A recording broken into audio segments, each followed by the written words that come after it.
औरंगाबाद महानगरपालिका निवडणुकांमध्ये काँग्रेस विकासाच्या मुद्द्यावर निवडणूक लढवणार आणि शिवसेना आणि एमआयएम हे दोन्ही पक्ष एकाच नाण्याच्या दोन बाजू आहेत, असं मत काँग्रेस प्रदेशाध्यक्ष अशोकराव चव्हाण यांनी पत्रकार परिषदेत बोलताना व्यक्त केलं। औरंगाबाद महानगरपालिका निवडणुकीसंदर्भात काँग्रेस पक्षाने रविवारी आपली भूमिका स्पष्ट केली। काँग्रेसचे प्रदेशाध्यक्ष अशोकराव चव्हाण महानगरपालिका निवडणुकीचा आढावा घेण्यासाठी रविवारी शहरात आले होते। यावेळी पत्रकार परिषद घेऊन त्यांनी आपल्या पक्षाची भूमिका मांडली। काँग्रेस पक्ष महापालिका निवडणूक विकासाच्या मुद्द्यावर लढेल असं ते म्हणाले। महत्त्वाचा राजकीय पक्ष म्हणून, राष्ट्रीय पक्ष म्हणून आम्ही निवडणूक उतरत असताना विकासात्मक कामासंदर्भामध्ये ज्या उणीवा आहेत त्या तर निश्चितच लोकांसमोर टाकून दिल्या पाहिजे आणि यातून आमची भूमिका आम्ही निश्चितच स्पष्ट करू की या शहराला ही अवस्था जी प्राप्त झालेली आहे की त्यात बदल करून आमच्या हाताचं महानगरपालिका दिली तर शहराचं सौंदर्यीकरण, शहराची नागरी समस्या, अर्धवट झालेली कामं, शहराचा पाण्याचा प्रश्न, सगळे विषय हे काँग्रेसच्या माध्यमातून सोडवण्यासाठी तयारी आहे। शिवसेना आणि एमआयएम हे दोन्ही पक्ष एकाच नाण्याच्या दोन बाजू असून त्यांना मतदार थारा देणार नाहीत, असेही चव्हाण यावेळी बोलताना म्हणाले। ऐसा है, पहले तो हमारी और एमआईएम की कोई मिलीजुली होने का संबंध ही उठता नहीं।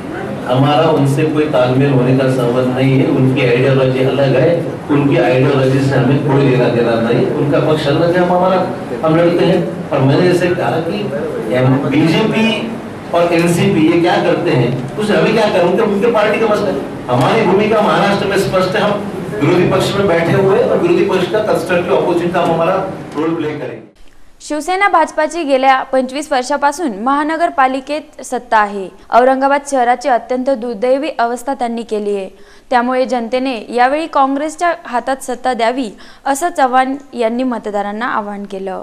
महानगरपालिकेमध्ये विकासाच्या कामासंदर्भामध्ये कुठे अंमलबजावणी होऊ शकली नाही। इथे जाऊन याच्या पलीकडे बीओटीची कामं सुद्धा जी शहरामध्ये मध्यंतरीच्या काळामध्ये सुरू करण्याच्या बाबतीमध्ये जे प्रयत्न झाले तेही काम फक्त 10% झाले, बाकी ही कामं अर्धवट स्थितीमध्ये किंवा कंत्राटदाराने सोडून दिले।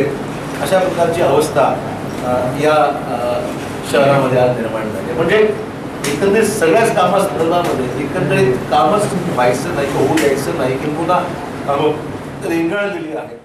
काँग्रेस आणि राष्ट्रवादी काँग्रेस यांच्या आघाडीबद्दल विचारलं असता अद्याप आमच्यात बोलणं झालं नाही, त्यामुळे त्याबद्दल काही सांगता येणार नाही असं चव्हाण म्हणाले। असं आहे की आमच्याकडे उमेदवारांची संख्या मोठ्या प्रमाणावर आहे, उमेदवारी मागण्याची संख्या मोठी आहे। एनसीपीच्या बद्दल आमची एनसीपी बरोबर आमची कुठलीही चर्चा अद्याप झालेली नाही आणि स्थानिक कार्यकर्त्यांना विचारल्याशिवाय असा मी निर्णय घेऊ शकणार नाही। शेवटी कोणाची आघाडी करायची किंवा करायची नाही हा निर्णय मी एकटा म्हणून अध्यक्ष म्हणून घेणार नाही। आमच्या कार्यकर्त्यांचं मनोगत ऐकल्यानंतर या बाबतीमध्ये काय करायचं ठरवलं।